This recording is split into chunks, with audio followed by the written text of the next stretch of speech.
如果再给朱祁钰一次机会，他一定会拒绝当皇帝。明史中对于朱祁钰的出身是一笔带过，只说他爹是明宣宗朱瞻基，他母亲是明宣宗当皇太孙时的宫女吴氏，后来被封为吴贤妃。但对于他的生母，坊间有很多流言，其中最夺人眼球的一条，称吴氏是汉王朱高煦的宫人。朱高煦是朱棣次子，朱瞻基的二叔，自永乐年间便一直觊觎皇位。宣德元年，忍耐多年的朱高煦决心拼死一搏，起兵造反。未曾想大侄子宣宗御驾亲征，几乎不费吹灰之力就平息了这场看上去声势浩大的叛乱。然而就在押解汉王一家回京的途中，朱瞻基看上了二叔府中的一位宫人，几度春宵之后，将他包养在了宫外。而在朱祁钰出生之后，宣宗依然慑于舆论和母后张太后的压力，不敢将吴氏和儿子接近宫中。宣德10年，朱瞻基病危，临终之前向太后承认此事，这才给了朱祁钰一个名分。这年朱祁钰9岁，朱祁镇10岁。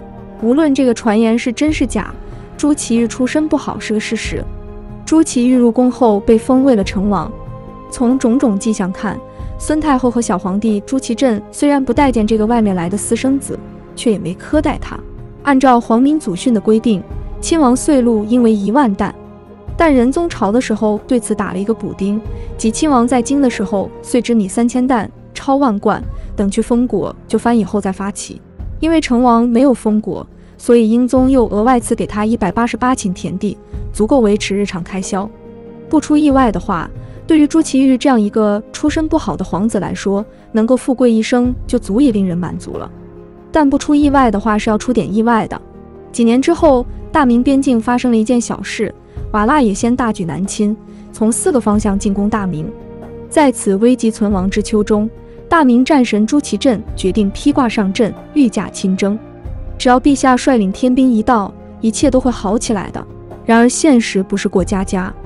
在土木堡这个地方，20万明军全军覆没，英国公张辅阵亡，皇帝朱祁钰被俘，史称土木堡之变。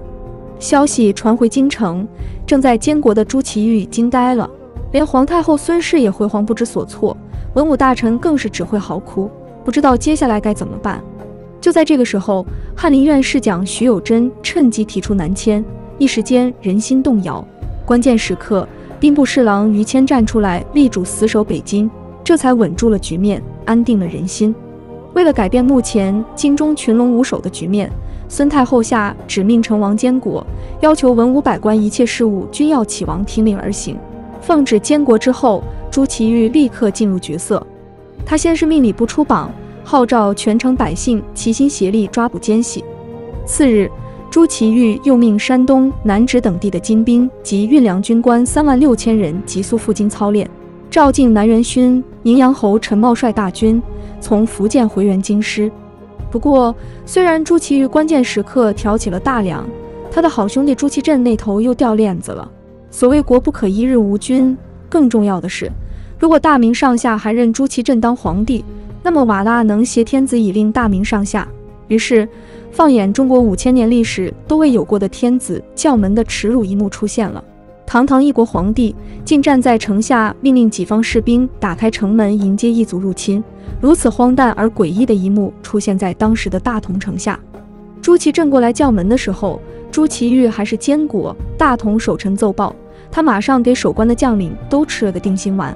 按元彬的北征事迹，28日当天，朱祁镇就去大同叫门了。而面对大同守将的奏报，还是监国的朱祁钰杀伐果断，马上以监国的名义下令守将坚决抵抗，不可中瓦剌之计。同时大力表扬锯开城门的杨洪，给守将们提供了个榜样。这道旨意来得非常快，且用词严厉，正是有了这道旨意，延边诸将才能毫无顾虑地抵抗到底。北京保卫战的时候，他也如此展现了决策果断、用人不疑的一面。真是朱祁钰表现出了如此的能力。群臣一番商量之后，决定让朱祁钰来当临时皇帝，以削弱人质朱祁镇的影响。当朱祁钰听到这个消息之后，是严词拒绝的。首先，他不是嫡子，没资格坐上皇位。其次就眼下这么个烂摊子，瓦剌军随时能打下北京城，他当上皇帝后还能活几天都是个未知数。就在朱祁钰拼命推辞的时候，朝堂上又发生了一件小事，史称午门血案。正统14年8月23日，北京紫禁城午门左门，本该议事的大臣们突然打成一团。文弱的护科给事中王弘挺身而出，一边抓着锦衣卫指挥使马顺的头发不放，一边在他脸上张口就咬。百官一拥而上，一番拳打脚踢之下，竟然将武功高强的马指挥使活活打死。在这件事中，还有一个不起眼的小细节，当时朱祁钰吓得要躲，但是于谦却直前伏谒劝止之。此事之后，群臣清算了太监王振的同党，同时向孙太后逼宫，要求立朱祁钰为皇帝。由于午门血案带来的威慑力，孙太后不敢反驳百官，只能同意由朱祁钰这个庶子取代自己的亲儿子成为皇帝。这年9月初6日，成王朱祁钰在奉天殿登基，尊兄长朱祁镇为太上皇帝，同时下诏大赦天下。此时于谦已经升任兵部尚书，史亨则以右都督的身份掌后军都督府事，管大营操练。大明朝廷厉兵秣马，准备在北京和瓦剌人决一死战。一场不成功就亡国的北京保卫战，最终在于谦、史亨等文武重臣的奋力拼杀下，新天子于当年10月领导京师军民击退了瓦剌大军，保住了宗庙和社稷，而大明王朝也就此进入景泰时代。如果于谦是救世之臣，那朱祁钰是大明的救世之主。虽然仗是于谦是打的，但于谦的后台可是朱祁钰。北京保卫战力挽狂澜于既倒，不然大明怕是得提前100多年变成南明那个鬼样子。中景泰一招，总体上来说也算政局安定政治，人选贤能，于谦和王文主持朝局，对外击败瓦剌，稳定北部边陲，在南方能够平息苗疆叛乱，这都是景帝的功绩。但是对于大明群臣来说，朱祁钰到底只是一个危难时用来过渡的皇帝，而且朱祁钰继位时也与孙太后约法3章，朱祁钰之后的这个皇位还是得回到朱祁镇一脉来。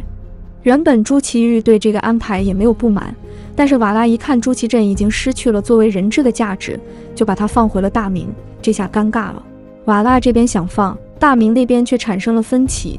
朱祁钰也不悦地说，我本来不想当皇帝，你们非让我当，现在朱祁镇回来了，我怎么办？此时于谦说天位已定，意思是朱祁镇可以回来，但是你用不着下台。于是朱祁钰说从汝，都听你的。上下一心的之后，朱祁镇才被大明的官员给接了回来。朱祁镇回来之后，直接就被朱祁钰给软禁了起来。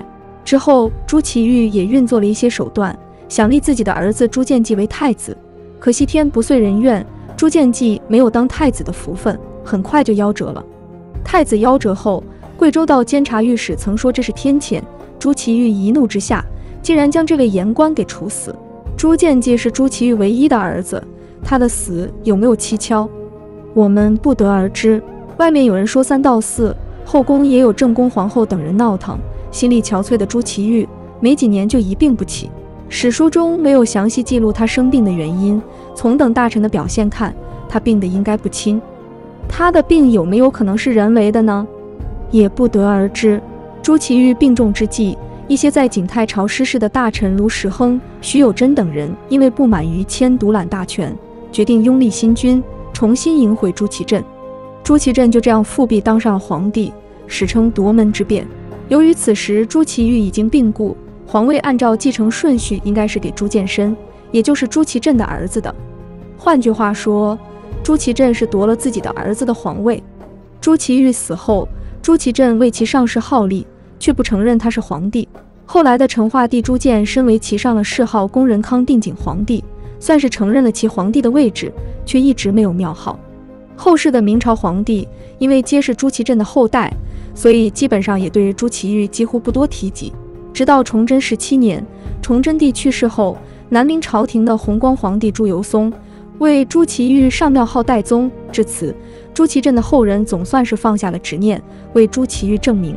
这场皇位纷争最后看似是朱祁镇赢了，然而后人记着的朱祁镇却是土木堡战神、将门天子，史上最耻辱的皇帝。我们也不会忘记，朱祁钰接手的是一个烂摊子，被夺走的则是一片平稳的江山。